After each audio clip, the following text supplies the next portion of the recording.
नमस्कार, मी विशाल पाटील। राज्य मंत्रिमंडळाने शक्तीपीठ महामार्गाला मंजुरी दिल्यानंतर राज्यामधील विविध जिल्ह्यांमध्ये शेतकरी नेते आक्रमक झाले आणि या निर्णयामुळे शेतकऱ्यांमध्ये मोठा रोष निर्माण झालेला असून अनेक ठिकाणी त्यांनी आंदोलन सुरू केली। शक्तीपीठ महामार्गासाठी हजारो हेक्टर सुपीक शेतीची जमीन संपादित केली जाणार आहे, ज्यामुळे आमच्या जीवनमानावरती आणि उत्पन्नावरती मोठा परिणाम होईल असा दावा शेतकरी करताना दिसतात। तसंच सरकारकडून मिळणारा जमिनीचा मोबदला हा तुटपुंजा असून त्यामुळे नुकसानीची भरपाई होणं शक्य नसल्याचंही शेतकऱ्यांचंच म्हणणं आहे आणि त्यामुळे ते या महामार्गाला विरोध करताना दिसतात। आणि महत्त्वाचं म्हणजे शेतकरी दिवसा आंदोलन करतायत तर अधिकारी मोजणीला येतील म्हणून रात्री शेतीची राखण करताना दिसतात। कोल्हापूरसह नांदेड आणि हिंगोली सारख्या अनेक जिल्ह्यांमध्ये आंदोलनांमध्ये वाढ झालेली असून काही ठिकाणी तर थेट चक्का जाम आणि रास्ता रोको करून वाहतूक थांबवण्यात आलेली आहे। काही ठिकाणी तर आंदोलन करत असताना शेतकऱ्यांनी आत्मदहनाचा इशारा देखील दिलाय, ज्यामुळे परिस्थिती गंभीर बनली आहे। शेतकरी संघटना आणि सर्वपक्षीय संघर्ष समित्या या आंदोलनाच्या नेतृत्वाखाली एकत्र आलेल्या असून त्यांनी शक्तीपीठ महामार्ग होऊ देणार नाही असा ठाम संदेश दिलेला आहे। त्यामुळे काही शेतकरी नेत्यांसह शेकडो आंदोलकांवरती गुन्हे दाखल करण्यात आले। दरम्यान सरकारने या प्रकल्पावरती पुनर्विचार करावा आणि शेतकऱ्यांच्या हक्कांची दखल घ्यावी अशी मागणी आंदोलनकर्त्यांकडून करण्यात येते।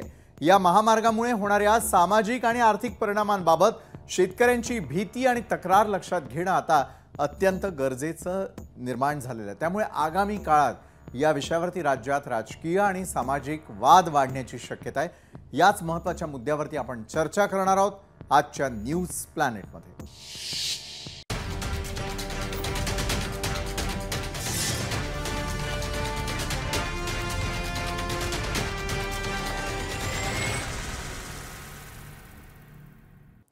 शक्तीपीठ महामार्गाविरोधात शेतकऱ्यांमध्ये प्रचंड रोष पाहायला मिळतोय। राज्यामधील विविध जिल्ह्यांमध्ये शेतकऱ्यांनी या महामार्गाविरोधात निदर्शनं केली। दरम्यान आंदोलन करणाऱ्या खासदार विशाल पाटील आणि राजू शेट्टींसह शेकडो आंदोलकांवरती आता गुन्हा दाखल करण्यात आलाय।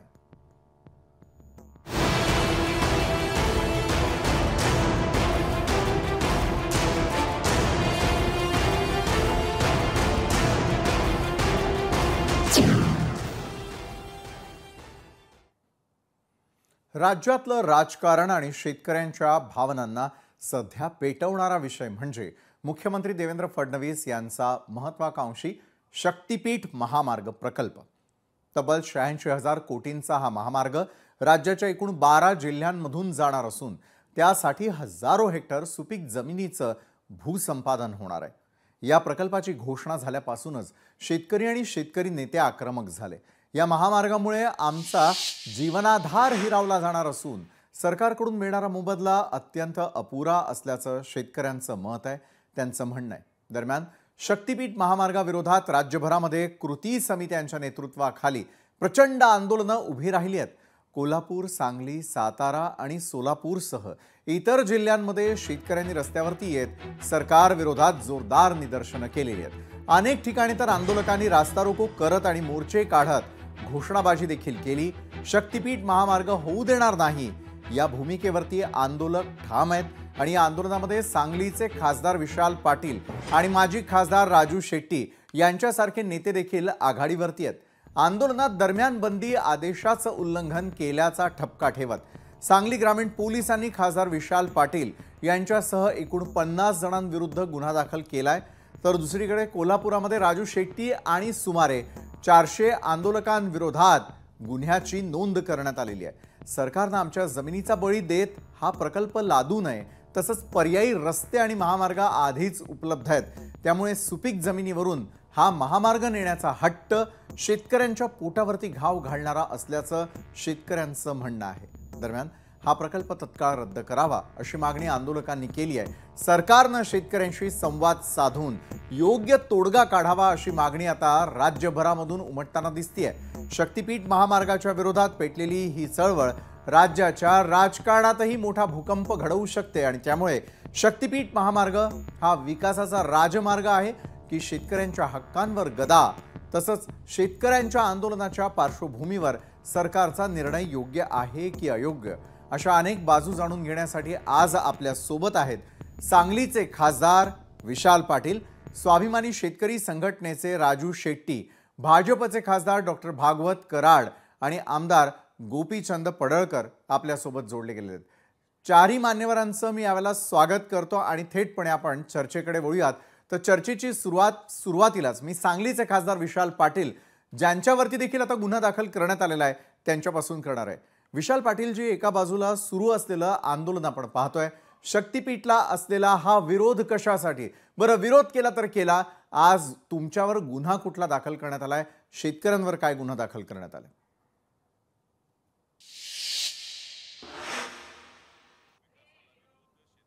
आपण अनम्यूट कराल विशालजी, तर मला आवाज येऊ शकेल आपला।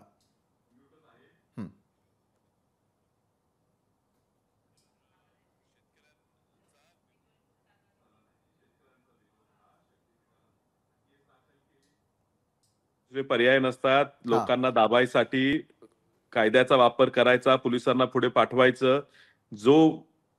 जी गोष्ट सोप्यात समझोत्यानं लोकांची चर्चा करून, हे बघा, सरकार, मी लोकांचा प्रतिनिधी आहे आणि सरकार आज कशी निवडून आली असती तर ती लोकांमधनं निवडून आलेली आहे, त्यांना लोकमत मिळालेलं आहे आणि ते लोकमत ह्यासाठी मिळालेलं आहे की त्यांच्या अडचणी समजून घेण्यासाठी त्यांनी पुढे आलं पाहिजे। जर लोकांच्या शंका आहेत, ह्या जागेत आपली जमीन किती जाणार आहे, त्याला पैसे किती मिळणार आहेत, ह्याबद्दल जर शंका आहे, अडचणी आहेत, तर शासनाचे प्रतिनिधी म्हणून सरकारचे आमदार आले असते, सरकारकडे मंत्री आले असते, कलेक्टर आले असते, कोणीतरी त्यांच्याशी चर्चा केली असती।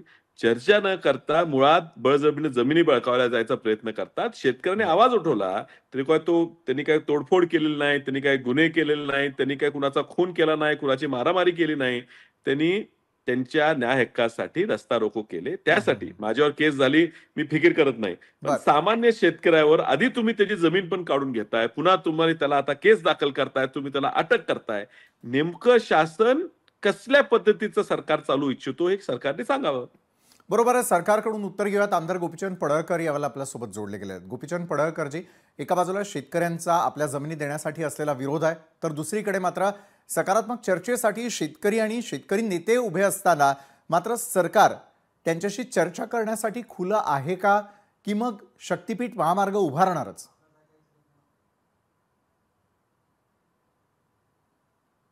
विषय नीटपणे समजून घेतला पाहिजे। लोकसभेची आणि विधानसभेची निवडणूक काही महिन्यांपूर्वी झालेली आहे आणि विरोधकाकडे काही मुद्दे नसल्यामुळं हा महामार्ग जवळपास 12 जिल्ह्यातून जातो। वर्धा मधलं पवनार नावाचं गाव आहे, तिथून या महामार्गाची सुरुवात होते, शक्तीपीठ महामार्गाची। वर्धा असेल, यवतमाळ असेल, हिंगोली असेल, नांदेड असेल, बीड आहे, लातूर आहे, नंतर धाराशिव आहे, सोलापूर आहे, सांगली आहे, कोल्हापूर आहे, सिंधुदुर्ग, अशा सगळ्या जिल्ह्यातून हा महामार्ग जातोय आणि पत्रादेवी जे सिंधुदुर्गामधला आहे तिथं हा महामार्ग संपतोय। आता नीटपणे विरोधकांनी सुद्धा हा विषय समजावून घेतला पाहिजे। जोपर्यंत पायाभूत सुविधा निर्माण होणार नाहीत तोपर्यंत ग्रामीण भागाचा विकास होणार नाही। नंबर 1, आता सांगा, मी जेव्हा लहान होतो तेव्हा आमच्याकडं मुंबई परळ खरसुंडी गाडी यायची आणि आमचे सगळे गावकरी चाकरमनी मुंबईला असायचे। ते आज संध्याकाळी मुंबईतून निघाले आणि जर घाटात गाडी त्यांची शेंगरोबा धनगर घाटामध्ये अडकली तर 48 तासानंतर ते गावाकडे पोचायचे। परंतु जेव्हा 95 ते 99च्या काळामध्ये मुंबई पुणे एक्सप्रेस हायवे झाला, तिथून पुढे पुण्यापासून बेंगलोरचा रोड झाला, मी आज माझ्या घरातून आटपाडीतून 5 तासात मंत्रालयामध्ये पोहोचतो। म्हणजे माझा वेळ किती वाचला। आज सगळ्या हायवेच्या बाजूने मोठ्या डेव्हलपमेंट सुरू आहेत। आज सरकारचं धोरण असं आहे की महाराष्ट्रामध्ये विकासाचा त्रिकोण करायचा आहे। म्हणजे कोकण महामार्ग जो आहे, गोवा टू मुंबई, मुंबई टू नागपूर समृद्धी महामार्ग आणि वर्धा टू परत गोवा, हे जो शक्तीपीठ महामार्ग आहे। आता हे दुष्काळी पट्ट्यातले तालुके आणि जिल्हे मोठ्या प्रमाणामध्ये ह्या रोडवरती येत आहेत। मराठवाड्यामध्ये मोठ्या प्रमाणामध्ये डेव्हलपमेंट झालेली नाही, मराठवाड्यामध्ये पाणी अजून पोचलेलं नाही। सरकार मराठवाडा वॉटर ग्रीडच्या माध्यमातून तिथल्या लोकांना पाणी देण्याची मोठी योजना सरकारने तयार केलेली आहे।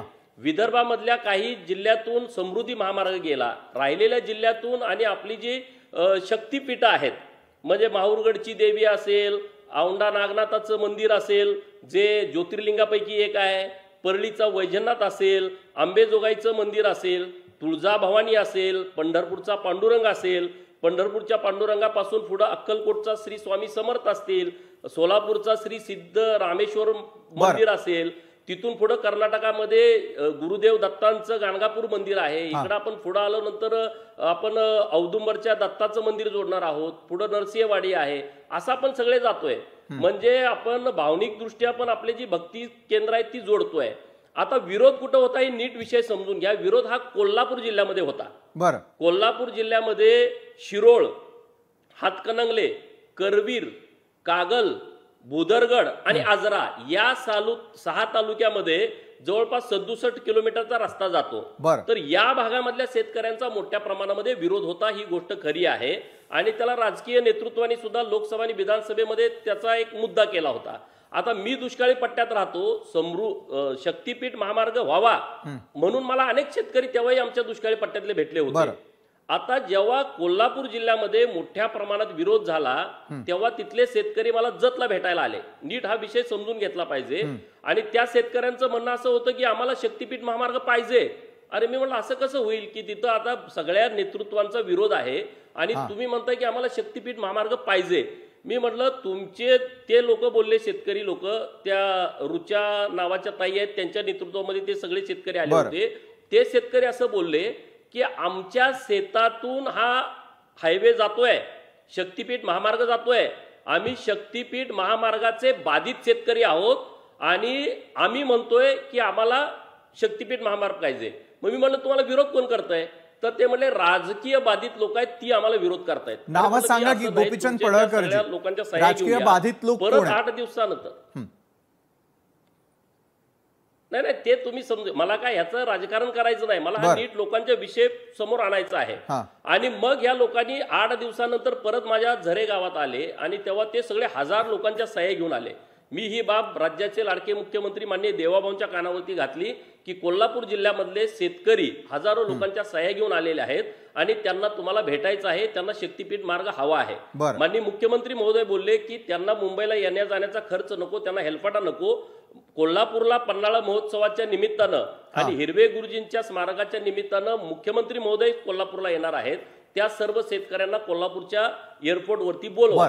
कोल्हापूरच्या एअरपोर्टवरती रात्री 10:30-11 वाजता 300-350 सगळे शेतकरी माननीय मुख्यमंत्री महोदयांना भेटले आणि त्यांनी मागणी अशी केली की आम्हाला शक्तीपीठ मार्ग हवा आहे. हे सगळे राजकीय बाधित शेतकरी म्हणून लोक विरोध करतायत, आम्ही मूळ शेतकरी आहोत आणि आम्ही ज्या सह्या देतोय त्याचं तुम्ही शहनिशा करा, आम्ही सगळे शेतकरी आहोत. आता सर्व शेतकऱ्यांनी बऱ्यापैकी 50% शेतकऱ्यांचं 40% शेतकऱ्यांचं त्या हायवेला समर्थन आहे. लोकांच्या मनामध्ये काही शंका आहेत, ही गोष्ट खरी आहे. मुख्यमंत्री महोदयांच्याकडे आम्ही विनंती केलेली आहे की आणि मुख्यमंत्री महोदय शंकांचं निरसन होत आहे का? स्वाभिमानी शेतकरी संघटनेचे राजू शेट्टी मला आपल्याला विचारायचं आहे. गोपीचंद पडळकर यांनी सांगितलं की शेतकऱ्यांचा विरोध नाहीये, केवळ राजकारणासाठी राजकारण केलं जातं आणि विरोधकांकडे मुद्दे नसल्या कारणामुळे अशा प्रकारचे मुद्दे उपस्थित केले जातात. राजू शेट्टी, हे आरोप खरे आहेत का?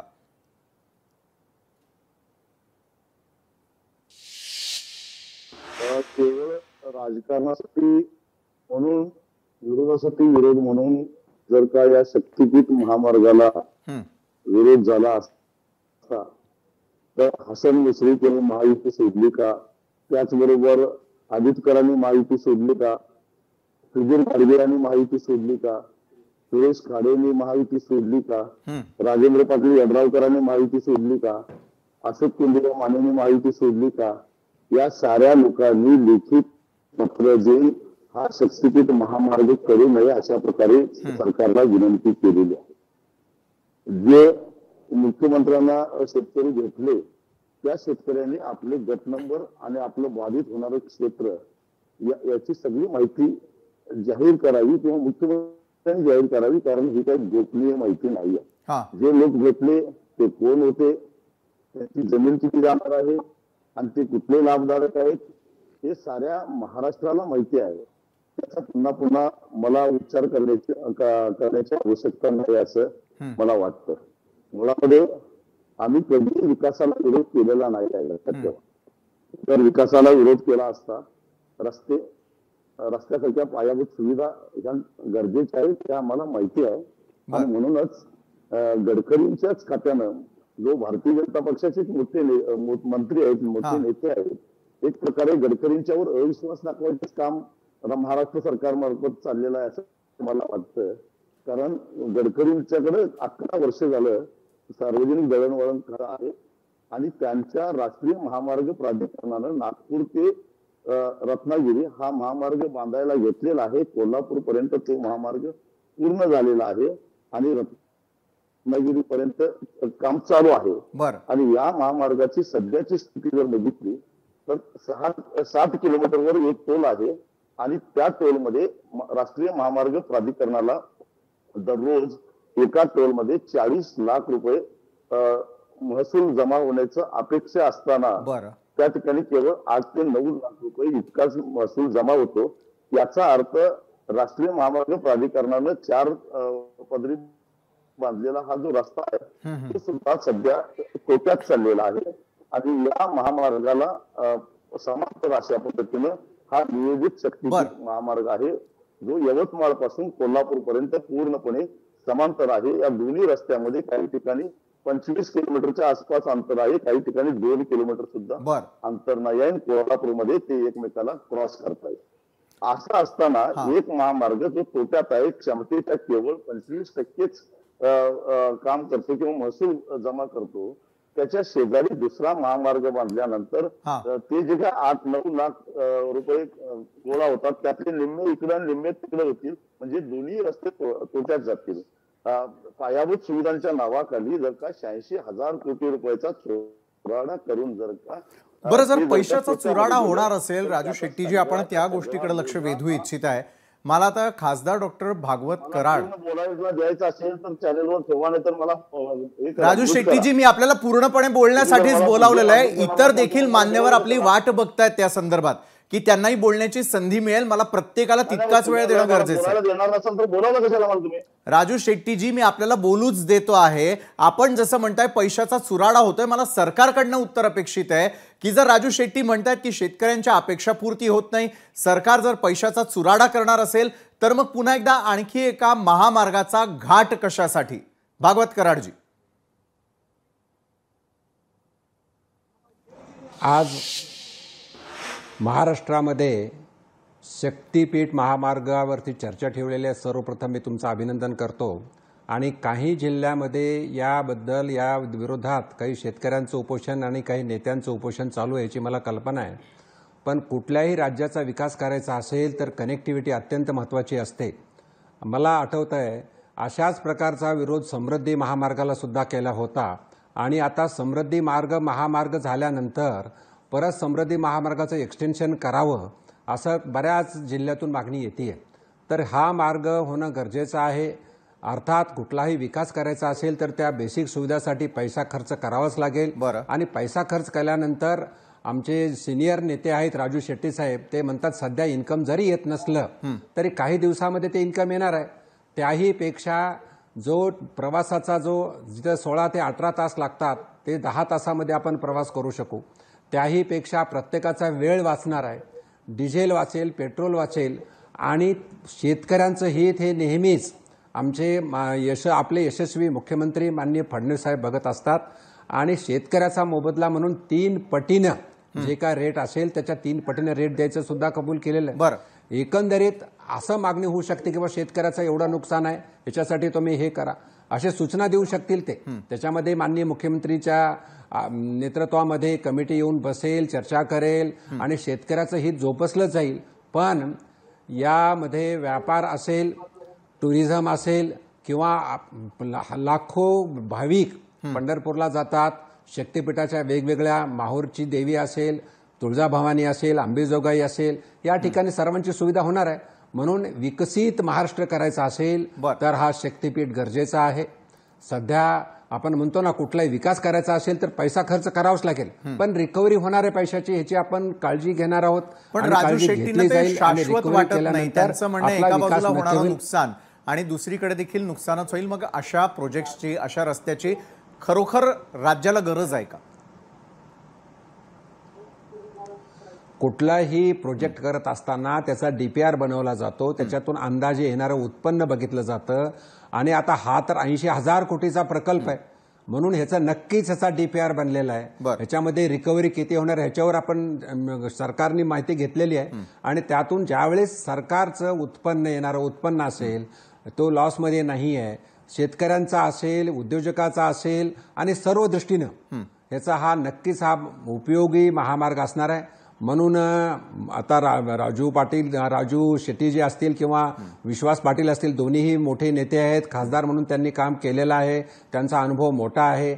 म्हणून त्यांनी उलट माझं मत आहे त्यांनी समर्थन केलं पाहिजे. आमदार गोपीचंद पडळकर अत्यंत राजू शेट्टींना आणि विशाल पाटील यांना देखील की त्यांनी समर्थन करावं, ते समर्थन करतील का? ज्या प्रकारचा मोबदला शेतकऱ्यांना मिळणार आहे त्याबाबत शेतकरी उलट समाधानी आहेत का? राजू शेट्टीजी, प्रत्येक वेळेला ज्या वेळेला सरकारला प्रश्न विचारले जातात त्यावेळेला सरकारकडनं एकच उत्तर येतं की महत्वाकांक्षी प्रकल्प आहे, दुसरीकडे विकासाचा तो राजमार्ग आहे. विकासाच्या राजमार्गाच्या आतमध्ये ज्यांच्या जमिनी जाताना दिसून येतात त्यांना योग्य तो मोबदला मिळाला तर ते समाधानी होतील असं जे म्हटलं जातं. खरोखर केवळ मिळणारा मोबदला इतकाच एक महत्वाचा मुद्दा शिल्लक आहे का? विरोधाला नेमकं कारण काय की विरोधापुरती विरोध आहे? राजू शेट्टी, विकासाच्या राजमार्गाला आमचा काही विरोध नाही आहे. बरं, आमचे गुरुवर्य शरद जोशी सांगायचे विकासाचे मनोरे बांधा, पण तुमच्या विकासाचे मनोरे आमच्या थडग्यावर बांधू नका, असं शरद जोशींचं म्हणणं होतं. आणि ते खरंच आहे. आम्ही विरोधासाठी विरोध करत असतो तर याच कोल्हापूर जिल्ह्यामध्ये राष्ट्रीय महामार्ग प्राधिकरणाचा नागपूर ते रत्नागिरी हायवे काम चालू आहे. त्याचं 38 किलोमीटरचं काम जे थांबलेलं आहे ते वाढीव मोबदल्यासाठी थांबलेलं आहे. तिथल्या शेतकऱ्यांनी जमीन द्यायला विरोध केलेला नाही, लक्षात ठेवा. कारण सांगली कोल्हापूरचा हायवे हा होणं गरजेचं आहे, तिथल्या शेतकऱ्यांनाही माहिती आहे. पण मी वारंवार सांगतोय की किमान राजकारण म्हणून तरी का होईना महाविकास आघाडीच्या काळामध्ये 2013च्या कायद्यामध्ये जी दुरुस्ती केली गेली होती आणि ज्या दुरुस्तीमुळे शेतकऱ्यांना जमिनीचा मोबदला हा अत्यंत कमी प्रमाणात मिळतो आणि सरकारला 1956च्या भूमी अधिग्रहण कायद्याप्रमाणे सक्तीचं भूमी अधिग्रहण करण्याचा अधिकार मिळालेला आहे. ती दुरुस्ती मागे घेणं गरजेचं आहे. जेव्हा एकनाथ शिंदे मुख्यमंत्री त्यावेळी सुद्धा मी शिंदे साहेबांनाही भेटलेलो होतो आणि देवेंद्रजींनाही भेटलेलो होतो आणि त्यांना सांगितलं होतं हे उद्धव ठाकरेंच्या काळामध्ये झालेलं आहे आणि तुमच्या सरकारनं ही दुरुस्ती मागे घेतली पाहिजे, त्याच्यामध्ये शेतकऱ्यांचं हित आहे. परंतु राजकारणासाठी म्हणून सुद्धा त्यांनी ते घेतलेलं नाही, कारण त्यातून त्यांचा फायदा दिसतो. आज विकासाचे जे गप्पा मारतायत त्यांना एवढंच सांगायचं आहे मला, समृद्धी महामार्गाला ज्यांच्या जमिनी गेल्या त्यांना त्या शेतकऱ्यांना जो मोबदला मिळाला त्याच्या केवळ 40% मोबदला नव्या कायद्याच्या दुरुस्तीमुळे आताच्या शेतकऱ्यांना मिळतोय. मग हा विकास नेमका कोणासाठी आहे, कशासाठी आहे? 2013चा कायदा असा सांगतो की शेतकऱ्याची संमती असेल तरच जमीन ताब्यात घ्या, अन्यथा शेतकऱ्याची संमती जर नसेल तर तुम्हाला घेता येणार नाही. 2013चा कायदा असाही सांगतो की जेवढी बागायत जमीन, पिकाऊ जमीन, उपजाऊ जमीन तुम्ही अधिग्रहित कराल तेवढी जमीन तुम्हाला पिकाऊ निर्माण करावी लागेल बंजर जमिनीपासून, असं 2013चा हा कायदा सांगतो. गारगोटीपासून म्हणजे भुदरगड पासून हिंगोली पर्यंतचा हा सारा जो पट्टा आहे तो कृष्णा खोऱ्याच्या ज्या वेगवेगळ्या उपनद्या आहेत, दूधगंगा, वेदगंगा, वारणा, कृष्णा, पंचगंगा, येरळा आणि त्याच्यानंतर मांजरा, गोदावरी या नद्यांच्या काठावरून आणि या नद्यांच्या पाण्यामुळे बागायत झालेला हा सारा पट्टा आहे. हिंगोलीच्या पुढे यवतमाळ जिल्ह्यामध्ये गेल्यानंतर जिरायत पट्टा लागतो, मला मान्य आहे. परंतु या बागायत पट्ट्यामध्ये शेतकऱ्यांनी मेहनत करून, डोंगर फोडून, कष्ट करून, रक्ताचं पाणी करून जमिनी तयार केलेल्या आहेत आणि त्या जमिनी आमच्या घेऊ नका असं या शेतकऱ्यांचं म्हणणं आहे. आणि खरोखरच जर का तुम्हाला वेगवान वाहतूक पाहिजे असेल, आता आहे लक्षात ठेवा, मी स्वतः आणि माझ्याकडे सगळं रेकॉर्ड आहे, मी परभणी ते सांगली अंतर 470 किलोमीटर आहे. 4.25 तासात मी आलेलो आहे. नांदेड ते सांगली जवळजवळ 500 किलोमीटर अंतर आहे. 4.25 तासामध्ये मी तिथून आलेलो आहे. राष्ट्रीय महामार्ग प्राधिकरणानं केलेला चौपदरी रस्ता अतिशय चांगला आहे. वर्दळ अतिशय कमी आहे, रहदारी कमी आहे आणि खरोखरच तुम्हाला अजून त्याला ते एक्सप्रेस हायवे करायचा असेल तर गडकरी साहेबांना विनंती करा, 4 पदरीचा 8 पदरी करायला सांगा आणि राष्ट्रीय महामार्गाला तो करून देणार. त्याच्या शेजारी राज्याचा महामार्ग कशासाठी, हा तास कशासाठी. आणि शेवटचा मुद्दा मी तुम्हाला सांगतो की नुकतंच केंद्र सरकारचा जो महत्वाकांक्षी प्रकल्प आहे पुणे ते बेंगलोर ग्रीनफील्ड हायवे हा नियोजित आहे. हा विटा सांगली जिल्ह्यातल्या मिरज तालुक्यातून पुढे कर्नाटकामध्ये जातो. हा 700 किलोमीटरचा 8 पदरी रस्ता आहे आणि राष्ट्रीय हायवे प्राधिकरण म्हणतं की ते आम्ही 50,000 कोटीमध्ये पूर्ण करणार आहोत. 8 पदरी रस्ता 700 किलोमीटर 50,000 कोटीला पूर्ण होतो. राजू शेट्टी, तुम्ही जे सल्ले दिलेले आहेत ते मात्र सरकारला मान्य आहेत का? सरकार या संदर्भातला विचार करेल का? महाविकास आघाडीच्या काळामध्ये ज्या प्रकारचा नियम करण्यात आलेला होता, ज्याचा फटका शेतकऱ्यांना बसतोय, ज्याकडे तुम्ही लक्ष वेधू इच्छित आहे, याबाबत सरकार निश्चितच विचार करेल का? आमदार गोपीचंद पडळकर, मी आपल्याकडे येईल. सरकार एका बाजूला अनेक गोष्टी बोलत असताना, महत्वाकांक्षी प्रकल्प, त्याची असलेली निकड आणि त्याच्या गरजेसंदर्भामध्ये बोलत असताना यावेळेला शेतकरी संघटनेचे राजू शेट्टी यांनी फार महत्त्वाचे मुद्दे मांडलेले आहेत. त्यांच्या म्हणण्यानुसार खरं तर रस्त्याची गरज नसताना रस्ता बांधला जातोय. दुसरीकडे त्यांनी कायद्यातले काही बदल केले तर शेतकऱ्यांचा होणारा फायदा, हे बदल यावेळेचं सरकार करणार आहे का, अशी अपेक्षा ते तुमच्या सरकारकडून व्यक्त करतात. मुळामध्ये राजू शेट्टी साहेबांनी कायद्यामध्ये बदल झाला आणि तो महाविकास आघाडीच्या काळामध्ये झाला असं त्यांनी भूमिका मांडली. आणि तेव्हा माननीय राजू शेट्टी साहेब तर महाविकास आघाडीच्या सोबत होते. तेव्हा जर त्यांनी व्यवस्थितपणे लक्ष देऊन तो कायदा बदलू दिला नसता तर खरं तर लोकांना ते खूप चांगल्या पद्धतीनं आवडलं असतं. मुळामध्ये आमचं जे सरकार आहे, देवाभाऊंचं सरकार आहे, हे शेतकऱ्यांच्या बाबतीमध्ये अत्यंत संवेदनशील आहे आणि ते काही बोलण्यापुरतं नाही. कारण मी शेतकरी चळवळीची अनेक आंदोलनं बघितलेली आहेत, त्यांच्या भूमिका मी बघितलेल्या आहेत. लाईट बिल माफ झाली पाहिजे ही गेल्या अनेक वर्षापासूनची मागणी आमच्या सरकारनं मान्य केली ना. सगळ्या शेतकऱ्यांना सरसकट 7.5 HP पर्यंतची वीज बिल माफ करून टाकली. म्हणजे आता एवढा मोठा क्रांतिकारी निर्णय आपल्या सरकारनं घेतलाय. आता जर सगळी लिस्ट वाचत बसलो तर वेळ जाईल, मला त्यामध्ये जायचं नाही. सरकारची भूमिका स्वच्छ आणि स्पष्ट आहे. शक्तीपीठ महामार्गामध्ये जे बाधित शेतकरी आहेत त्या शेतकऱ्यांना न्याय देऊन त्यांच्याशी व्यवस्थित चर्चा करून त्यांच्यावरती कुठलीही जोर जबरदस्ती न करता हा विश्वासात घेऊन मार्ग काढण्याची सरकारची स्पष्टपणे भूमिका आहे. समृद्धी महामार्गामध्ये पूर्वी शेतकऱ्यांनी विरोध केला आणि परत सर्व शेतकऱ्यांनी समर्थन दिलं, तर नक्की याही शक्तीपीठ महामार्गामध्ये सर्व शेतकऱ्यांच्या शंका निरसन करून सर्व शेतकरी समर्थन नक्की देतील आणि हा शक्तीपीठ महामार्ग होईल.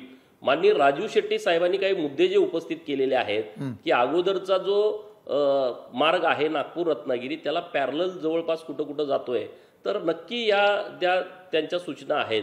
त्या सूचना माननीय मुख्यमंत्री महोदयांच्याकडे आम्ही पोहोचवू. माननीय राजू शेट्टी साहेबांनी सुद्धा माननीय मुख्यमंत्री महोदयांना भेटून या विषयामध्ये चर्चा करण्याची आवश्यकता आहे. ते जे काही बदल करण्यासारखे असतील नक्की सरकार त्यामध्ये विचार करेल. म्हणजे बरोबर आहे, पण गोपीचंदजी स्वीकारले पाहिजेत आणि त्यांनी जी सूचना दिलेली आहे ती आम्ही माननीय मुख्यमंत्री महोदयांच्याकडे सांगू. बरोबर, तुम्ही मगाशी उल्लेख केला की सरकार शेतकऱ्यांसाठी काम करत आहे. मग मला खासदार विशाल पाटील आपल्याला विचारायचं आहे, गोपीचंद पडळकर ज्या प्रकारे म्हणाले की सरकार जर शेतकऱ्यांच्या बाजूने शेतकऱ्यांचा पूर्ण विचार करत आहे, मग गुन्हे का दाखल केले? संपादक साहेब माझं 1 मिनिट म्हणणं ऐकून घ्या. गोपीचंदजी, मी ऐकतो आपल्याला. कॉरिडॉर डेव्हलप झाला, आज लाखो लोक तिथं मंदिरामध्ये दर्शनाला जात आहेत.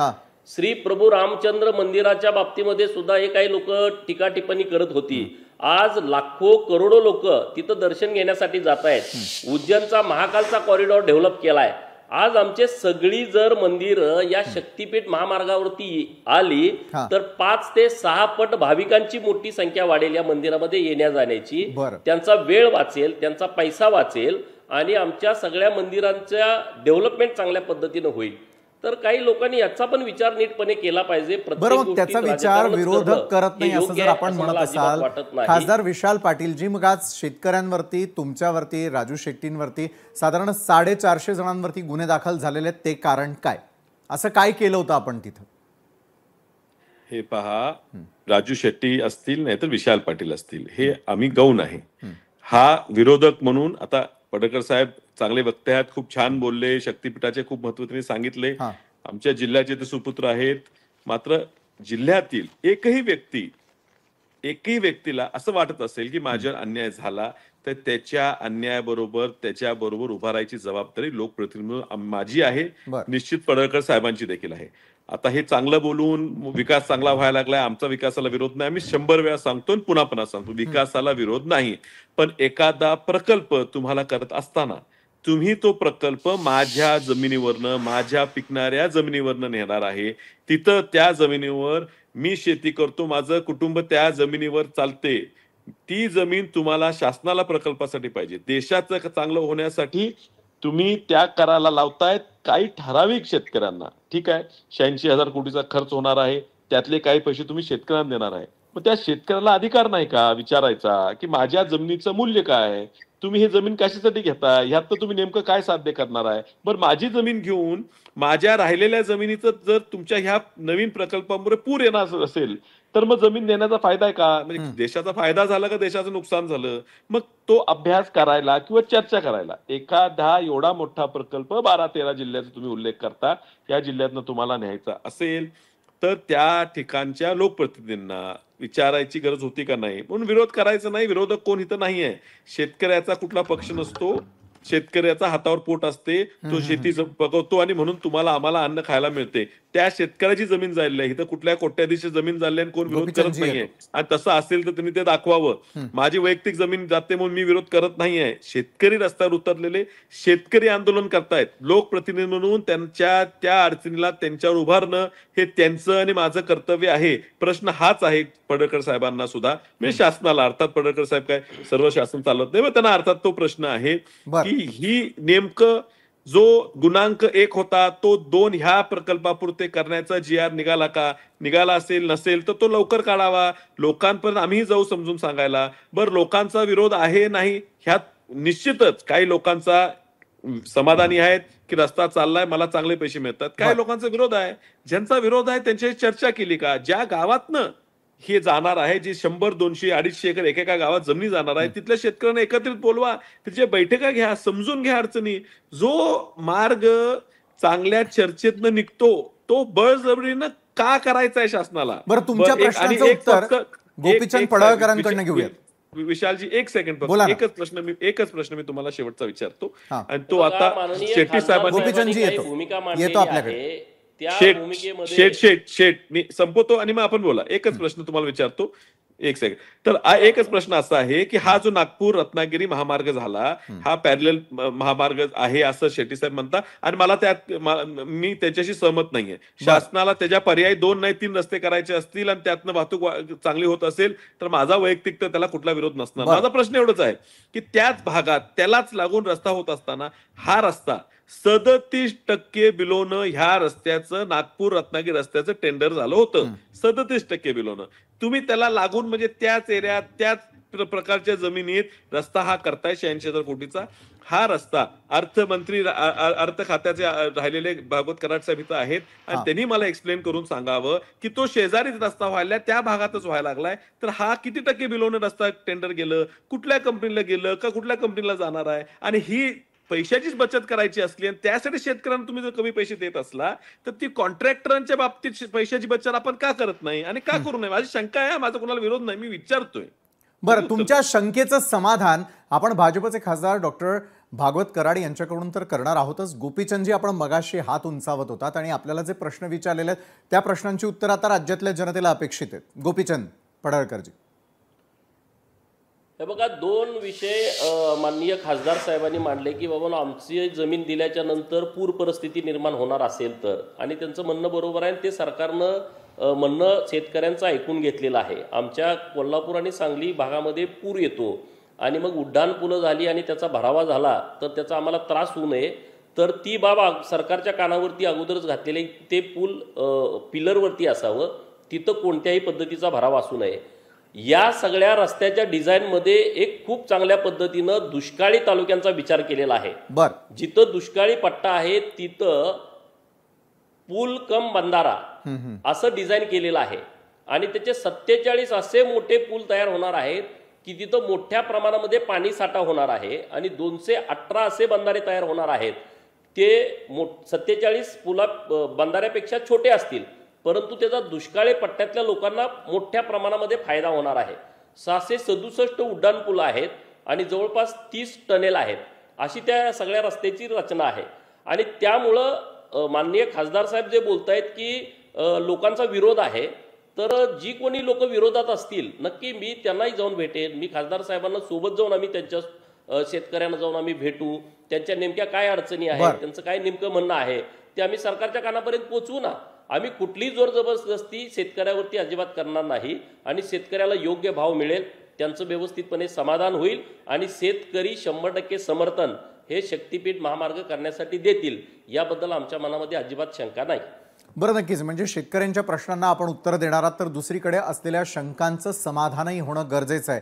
दुसरीकडे भाजपचे खासदार डॉक्टर भागवत कराडही आपल्यासोबत जोडले गेलेले आहेत, ज्यांनी खरं तर केंद्रातलंही काम पाहिलेलं आहे, राज्यामध्ये कशा प्रकारे काम केलं जातं आणि कशा प्रकारे हे प्रोजेक्ट महाराष्ट्रासाठी अतिशय महत्त्वाचे, याचं गणित. भाजपचे खासदार डॉक्टर भागवत कराड यांच्याकडून मला समजून घ्यायचं आहे की ज्या वेळेला देशाचा विकास किंवा एखाद्या राज्याचा विकास होतो त्यावेळेला त्यासाठी मोजावी लागणारी किंमत ही शेतकऱ्यांपेक्षा मोठी असते, हे आपल्याला सगळ्यांना पाहायला मिळतंय. मग शेतकऱ्यांच्या बाबतीत एखादा निर्णय घेत असताना केंद्र असेल किंवा राज्य सरकार असेल, हे त्यांच्याशी चर्चा करण्यासाठी तयार आहे का, आणि त्यासाठीचं गणित नेमकं काय असतं ज्या वेळेला विकासाचा आपण मापदंड जोडत असतो?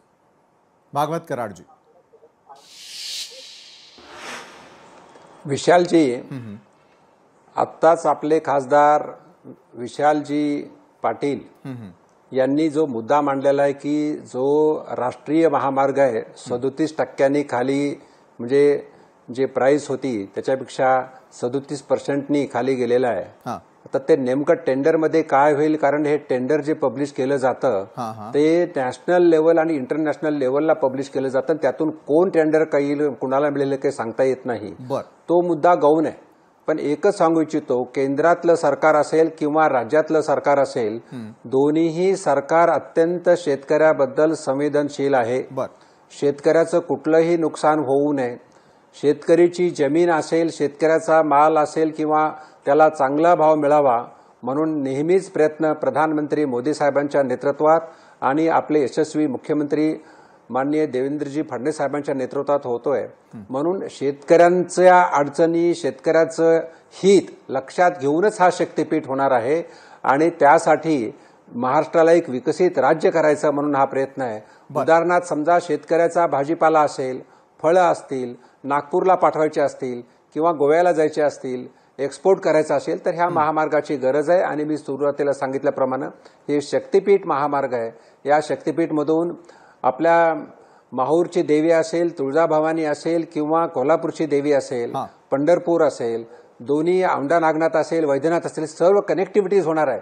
म्हणून ह्याची गरज आहे. शेतकऱ्यांच्या बरोबर व्यापार आणि वेळ बचत होणार आहे म्हणून याची गरज आहे. आणि मला वाटतं माननीय राजू शेट्टी साहेब मोठे अनुभवी नेते आहेत, नेहमीच विकासाबद्दल बोलतात. त्यांनी आदरणीय जोशी साहेबांबद्दल सांगितलेलं आहे. म्हणून पश्चिम महाराष्ट्र सदन आहे खरं तर, पण आम्ही मराठवाड्यातले मागासलेले आहोत, आर्थिकदृष्ट्या मागासलेले आहोत. म्हणून मराठवाड्यासाठी तरी ह्याची गरज आहे. मराठवाड्यामधून एक जिल्हा जर सोडलं तर कुठेही विरोध नाहीये. विदर्भ सुद्धा मागासलेला आहे. म्हणून विदर्भ असेल, मराठवाडा असेल, यांच्या विकासासाठी अर्थात महाराष्ट्राच्या विकासासाठी या शक्तीपीठ महामार्गाची गरज आहे असं मला वाटतं. आणि आर्थिकदृष्ट्या सक्षम करण्यासाठी महाराष्ट्राला हे करणं गरजेचं आहे. बरोबर आहे. सरकारकडून यावेळेला काय अपेक्षा आहेत राजू शेट्टीजी?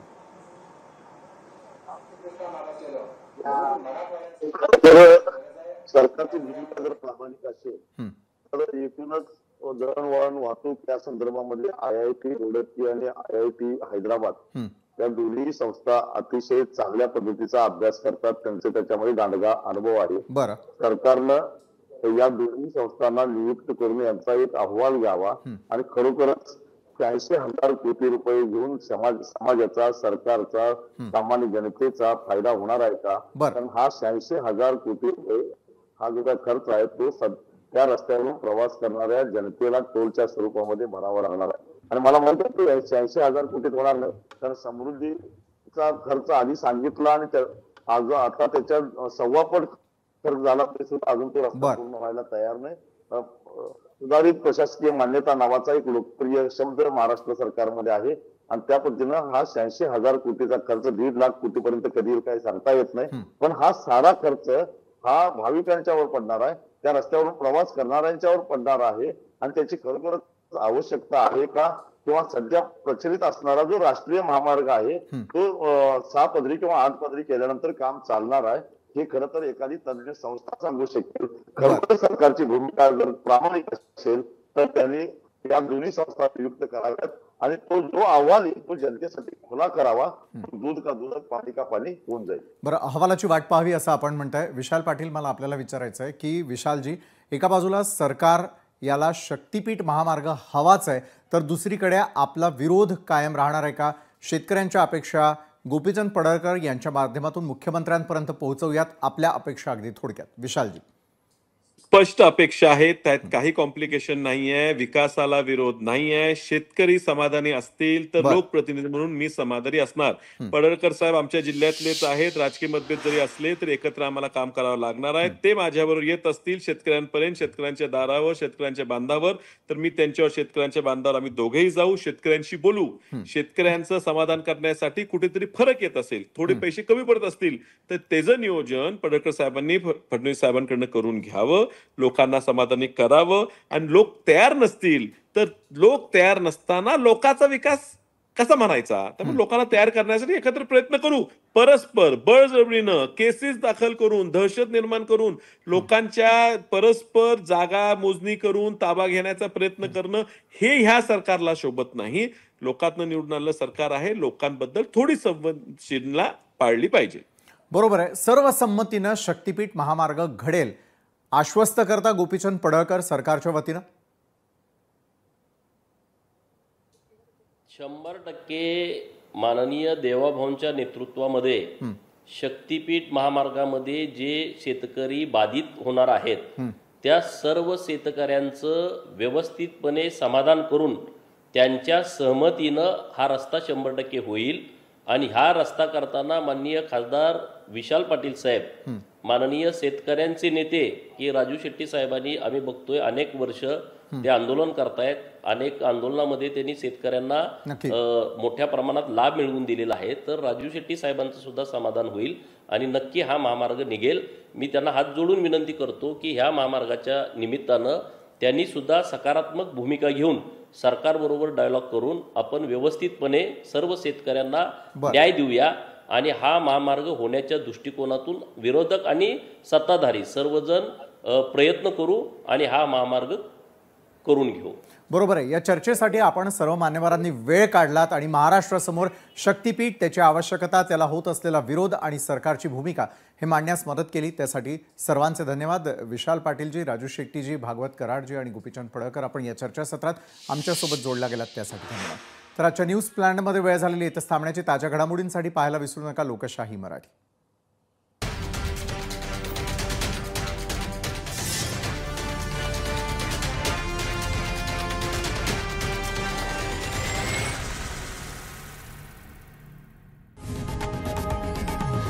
लोकशाही मराठी ऐका, पहा, जागरूक रहा.